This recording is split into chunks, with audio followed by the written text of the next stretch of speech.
নমস্কার ত্রিপুরাবাসীগণ। আমার নাম শিবজ্যোতি চক্রবর্তী। আমি অ্যাকচুয়ালি রামনগরের বাসিন্দা। আমি লাস্ট 2013 থেকে আগরতলার বাইরে থাকি। বছরে 2-3 বার আসা যাওয়া হয়। অ্যাকচুয়ালি ভিডিওটা বানানোর কারণ হলো, আমি কালকে সকাল থেকে একটা বড় বাজে জিনিস ভাইরাল হয়েছে। সেটা হলো একটা ছোট্ট ভিডিও, যেটা একটা ইন্ডিগোর ফ্লাইটে দিল্লি যাওয়ার পথে একটা ছোট্ট ভিডিওকে নিয়ে ওইটার মধ্যে অনারেবল সিএম সাহেব প্লাস আমাদের প্রিন্স প্রদ্যুৎ কিশোর মাণিক্য বর্মন, ওনাকে জড়িয়ে খুব একটা ন্যাস্টি জিনিস ছড়ানো হয়। ওই ফ্লাইটে আমি ছিলাম, আমার সিট ছিল 2D, ওনারা বসেছিলেন 1A আর 1Cতে। তো সেই ভিডিওটা অ্যাকচুয়ালি আমি তুলি। এটার মধ্যে কোনো পলিটিক্যাল কানেকশন কিছুই নেই। আমি জানি না আমাদের ত্রিপুরাবাসীদের মন বা চিন্তাধারাটা বা পলিটিক্যাল থিঙ্কিংসগুলো, পার্সপেক্টিভসগুলো এত নোংরা কী করে হয়ে যাচ্ছে। ওই ভিডিওটা আমি তুলি, কারণ আমি দুজনকেই ফলো করি বা দুজনেরই ফ্যান বলতে পারেন। আমাদের প্রথম chief minister, young chief minister rather, একজন হ্যান্ডসাম ইয়ং চিফ মিনিস্টার, ওনাকে সেভাবে আমি ফলো করি। আমাদের প্রিন্স, অবশ্যই উনি আমাদের হয়তো লাস্ট প্রিন্স, আমি শিওর নয়, is maybe the last Prince of Tripura, ওনাকেও যথেষ্ট রেসপেক্ট করি।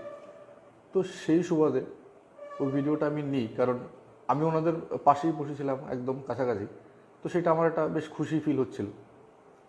আমি মনে মনে একটা ইচ্ছে হচ্ছিল যে ওনাদের সঙ্গে গিয়ে একটা সেলফি নেব, কিন্তু সেটা সাহস করে উঠতে পারেনি। হয়তো ওনারা দিতেনও না, কারণ ওনাদের সঙ্গে গার্ড ফার্ড ছিল। কিন্তু এই ভিডিওটা অ্যাকচুয়ালি আমার ওয়াইফও দুজনকেই ফলো করেন, দুজনেরই ফ্যান। তো আমার ওয়াইফকে তখন আমি ফোন করে বলি যে এরকম দেখো, আমার বাদিকের সিটেই দুজন বসে আছে। তো ওয়াইফও বলে, আর একটু দেখাও না কেরম। তাহলে আর এইভাবে ভিডিও কল করা যায় না, আমি দেখি যদি ভিডিও করতে পারি তোমাকে পাঠাবো। সেই একটা ছোট্ট ক্লিপিংস আমি করে আমার ওয়াইফকে পাঠাই। ওরা দুজন বসে আছে। আমি যাচ্ছিলাম তামিলনাড়ু, আমার ফ্লাইটটা দিল্লি অবধি সেম ফ্লাইট ছিল। দিল্লির পরে তো ডিভাইড হয়ে যায়, ওনারা আমাদের মতো বেরিয়ে যায়। এবার এই ভিডিওটা আমার ওয়াইফের মোবাইল থেকে, আমি আমার ওয়াইফকে শেয়ার করি, আমার ওয়াইফের মোবাইল থেকে কীভাবে লিক আউট হয় আমিও জানি না, সেও বলতে পারছে না এক্স্যাক্টলি। জানি না ওর বন্ধুবান্ধব কারোর সঙ্গে হয়তো মোবাইলটা দিয়েছি, সেখান থেকে টুক করে নেওয়া হয়েছে। কারণ আমাদের মানসিকতা, চিন্তাধারা এতটাই নোংরা হয়ে যাচ্ছে দিন দিন, যে আমরা সিম্পল জিনিসগুলোকে সিম্পলভাবে দেখতে আর পারি না। এখন সব কিছুতেই আমরা একটা কমপ্লিকেসি, একটা নোংরা রাজনীতি, সেসব ঢোকানোর চেষ্টা করি। এই দুজন লোক যাচ্ছিলেন, রেসপেক্টেড দুজন লোক, এনাদের হতেই পারে যে সিটটা কোইন্সিডেন্টলি সেম জায়গায় ছিল, এটা প্ল্যানফুলি নয়। বা ওনাদের মতো ডেলিগেটসরা যখন যায়, ওনাদের জেনারেলি 1 বা 2তেই সিটগুলো থাকে, 1A থেকে 1F মধ্যে সিটগুলো থাকে। কারণ আমি অনেকদিন ধরে প্লেনে ট্রাভেল করছি, আমি জিনিসটা লক্ষ্য করেছি, ডেলিগেটসদের 1A সিটগুলো থাকে। তো সেই কারণে হয়তো দুজনের একসঙ্গে করেছিল। তো কালকে এই ছড়ানোর পরে আমি রীতিমতো প্যানিকড হয়ে যাই যে এই ভিডিওটা কী করে লিক আউট হয়। এটা আমার একটা নিজের ইচ্ছে করে বানিয়েছি, কারণ আমি দুজনকেই রেসপেক্ট করি, দুজনকেই শ্রদ্ধা করি, and I was feeling proud to be sitting aside with them. তারপরে কালকে বিকেল থেকে আমার কাছে অনেকগুলো ফোন আসে বিভিন্ন থানা থেকে, স্পেশাল সেল থেকে। তো ইনিশিয়ালি আমি প্যানিক হয়ে যাই, কারণ এরকম জিনিস আমার সঙ্গে ঘটেনি কোনো দিন। আমি কোনো দিন থানা পুলিশ কাছারিও করিনি, আমি কোনো দিন কোর্টেও যাইনি। তো আমার কাছে ন্যাচারালি এটা একটা প্যানিকিং ছিল, আমি রীতিমতো ভয়ই পেয়ে যাই ব্যাপারটা নিয়ে। তারপরে আমি আমার ওয়াইফকেও বলি যে এমন ঘটনা। তো আমরা করি কি, আমরা ভয়ে প্রথম দিকে যারা ফোন করেন ওনাদেরকে আমরা নাই করে দিই বেসিক্যালি। ওইটা হয়তো ভুল হয়েছে, প্রথমেই সত্যিটা বলা উচিত ছিল। আমরা প্যানিক হয়ে আমরা প্রথম বলে দিই যে না, আমার মোবাইল থেকে হয়নি, আমি করিনি, সেসব বলে দিই। কিন্তু অ্যাজ টাইম গোজ, আমি রাত্রে 10টা নাগাদ আরেকজন আমাকে ফোন করে কোনো একটা থানা থেকে বা স্পেশাল সেল থেকে। তখন আমি ফিল করি যে না, জিনিসটা মিথ্যার বেসিসে কোনো জিনিস রাখাটা ঠিক নয়, কারণ মিথ্যাটাকে বেশি দিন লুকিয়ে রাখা যায় না। তো আমি ওনাকে কনফেস করি যে দেখুন এই ঘটনা, ভিডিওটা আমি বানিয়েছিলাম। হ্যাঁ, হয়তো প্লেনের ভিডিও বানানো ইলিগেল, সেটা হতে পারে, maybe I am wrong in that case. তো I apologise, really apologise for that. কিন্তু আমি ওনাদেরকে দেখে আমার সেই উৎফুল্লটা আটকে রাখতে পারিনি আর কি। তো সেই কারণে আমি ভিডিওটা বানাই। তো আমি ওনাদেরকে প্রথম না করি, তারপরে আমিও কনফেস করি যে হ্যাঁ, আমি ভিডিওটা আমি বানিয়েছিলাম, কিন্তু আমি ওয়াইফের জন্য পাঠিয়েছিলাম। তো সেটা নিয়ে এত পলিটিক্যাল ইস্যু করার কী আছে? আর সেটাও আমি জানি না ওর মোবাইল থেকে কী করে লিক আউট হয়। তারপরে আমি ডিসাইড করি যে আমি একটা জেনারেল পোস্ট দিই। ওই জন্য আমি ফেসবুকে আমি চেয়েছিলাম আমার ওয়ালে পোস্ট করে ওনাদেরকে ট্যাগ করার জন্য, মানে রেসপেক্টেড সিএম প্লাস এইকে আমাদের প্রিন্সকে, কিন্তু সেই ট্যাগটা হয়নি। বেসিক্যালি ট্যাগটা আমি করতে পারিনি, হয়তো আমি ফেসবুক নিয়ে এতটা ঘাটাঘাটি করিও না, সেই জন্য প্রপারলি হয়তো জানিও না, আমি ট্যাগটা করতে পারিনি। তো আমি লাস্টে প্রদ্যুৎ মানিক ওনার যে ওনার ভিডিওটাকে আমি শেয়ার করি আমার ওয়াইফকে ট্যাগ করে, আর তার মধ্যে আমি একটা পুরো বয়ান আমি লিখে দিই। যে বয়ানটার মধ্যে আমি লিখেছি সেটা আমি আপনাকে পড়ে শোনাচ্ছি। আমি লিখেছিলাম যে respected CM sir and respected Mr. Pradyut Manik Deborma, this is to confess that the political thinking and approach of few citizens has really gone to this extreme doom side. Simple things are being turned and twisted into nasty perspectives unnecessarily. This video has completely gone viral on some bogus agenda. I, being a citizen of Tripura, I am always proud of my CM, Mr. Biplab Kumar Dev, and I am a fan of him too, as well as respect our Prince of the state. I would like to confess that involuntarily I took this video to share with my wife only, as we both are fan follower of Honorable CM Biplab Kumar Dev and respect him a lot. I wish I would have requested to take this as selfie rather than taking this video in disguise. Then definitely this wouldn't have turned such nasty. Both of them maybe coincidentally were traveling together on the same flight. I don't know. I don't know.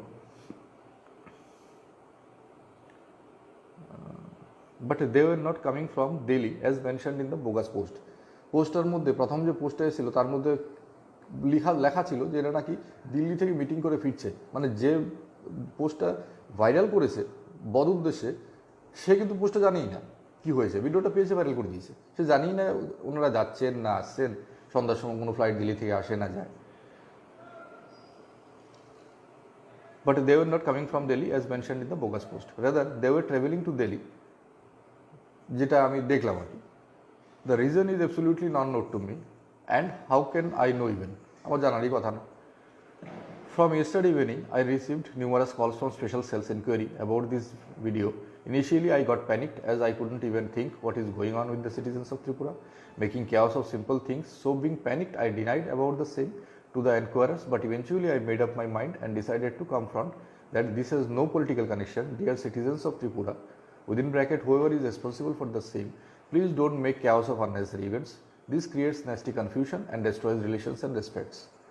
আমি এটার বলার কারণ হলো, আমরা না জেনেই একটা কিছু সিম্পল জিনিসকে যখন মানে বাজে এজেন্ডা নিয়ে চলে যাই, হয়তো আমি 7 বছর ধরে ত্রিপুরার বাইরে থাকি, আমি ত্রিপুরা পলিটিক্স সম্বন্ধে তেমন কোনো ওয়াকিবহাল নয়, কিন্তু ভিডিওটাতে যা বুঝলাম যে ওনারা দুজন অপোনেন্ট পার্টি হলেও একজনের প্রতি একজনের একটা রেসপেক্ট থাকে। তো এইসব কারণে ওই রেসপেক্টগুলো চলে যায়। অপোনেন্ট পার্টি হওয়া কোনো অন্যায়ের কিছু না, কিন্তু সেই রেসপেক্টগুলো, বেসিক যে রেসপেক্টগুলো, সেই রেসপেক্টগুলো চলে যায় এনাদের। However, I would also request, being a responsible citizen of the country, if I did a mistake taking this video, I apologize to both Honorable CM Sir and respected Mr. Pradyut Manik Deborma for this act.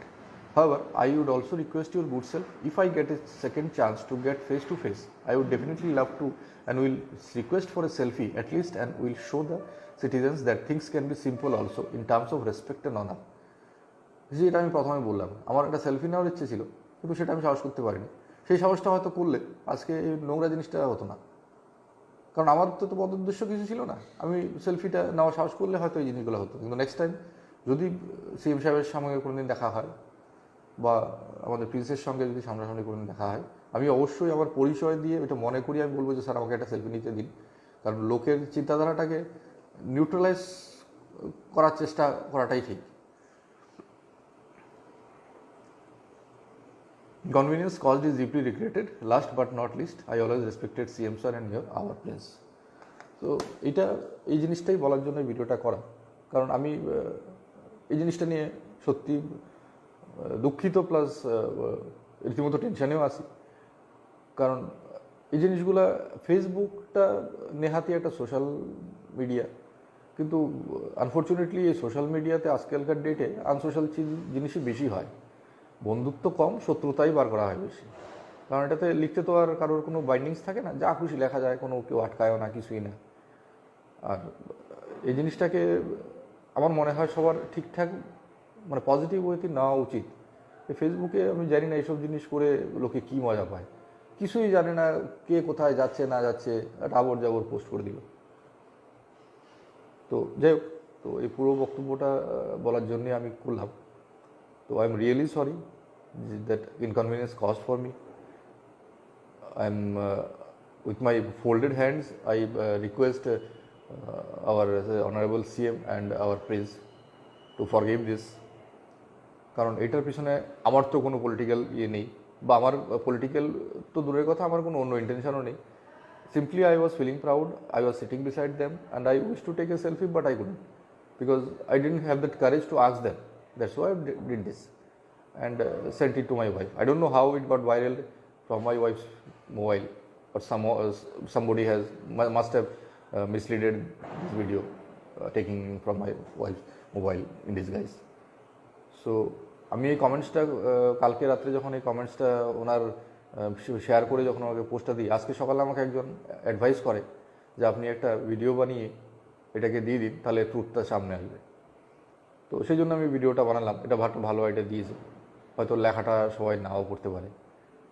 আমি যদি পারতাম দুজনের পেজটাকেও tag করে দিতাম, কিন্তু সেটা করতে পারিনি, হয়তো জানি না কোনো টেকনিক্যাল ইস্যুস থাকতে পারে। তো সেই জন্য ভিডিওটা করা। তো এর পেছনে আমার কোনো বদ উদ্দেশ্য ছিল না, কিন্তু যারা করেছে এদেরকে আমি আবার রিকোয়েস্ট করছি, কাইন্ডলি এসব জিনিস করবেন না। একটা সিম্পল জিনিসকে সিম্পলভাবে দেখতে শিখুন। দুটো লোক একসঙ্গে ট্রাভেল করছে, এর মানে একদমই সবসময় নয় যে এরা দুজন কোনো বদদেশে ট্রাভেল করছে বা কোনো মিটিং করতে যাচ্ছে বা কিছু করতে যাচ্ছে। আপনারা হয়তো পরে দেখেছেন আমাদের অনারেবল সিএম সাহেবের আরও কিছু পোস্ট এসছে, উনি কিছু একটা এখানে অ্যাওয়ার্ড ফাংশন বা এরকম টাইপের কিছু একটা অকেশনে গেছে।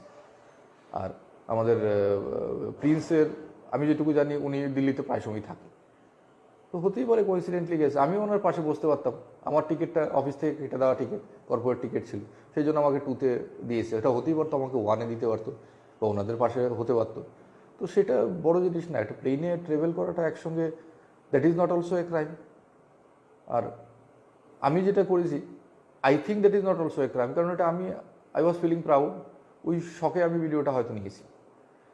কিন্তু এই জিনিসটা এরকমভাবে টান করবে জানলে, আমি হয়তো জীবনের প্রথমই একটা ভিডিও প্লেনে করেছি আর কি, সেটাই ভাইরাল হয়ে গেছে। মানে আমি জানি না, মানে আমার মনে হচ্ছে যে প্রথম একখানা ভিডিও জীবনে করেছি, সেটাই হয়ে গেলো ভাইরাল। মানে আমি এটাতে হাসবো না, কাঁদবো না, খুশি হব, কী হবে বুঝতে পারছি না। এটা খুব নোংরা জিনিস হয়েছে। তো আমি দুজনের কাছেই ক্ষমা প্রার্থনা করছি। I really apologise deeply from my heart, যে এটার সঙ্গে কোনো পলিটিক্যাল কানেকশন নেই। এটা আমার নিজস্ব তোলা ভিডিও, আমার পার্সোনাল আমি নিয়েছি। আমি কোনো পলিটিক্যাল কানেকশন এটা শেয়ার করিনি। আমি আমার ওয়াইফকে শেয়ার করেছিলাম, তার মোবাইলটা যেভাবে হোক মানে কেউ মিসইউজ করেছে, তার থেকে ভিডিওটা বেরিয়েছে। তো দ্যাটস অল, সেটাই আমি বলতে চাইছিলাম। Thank you.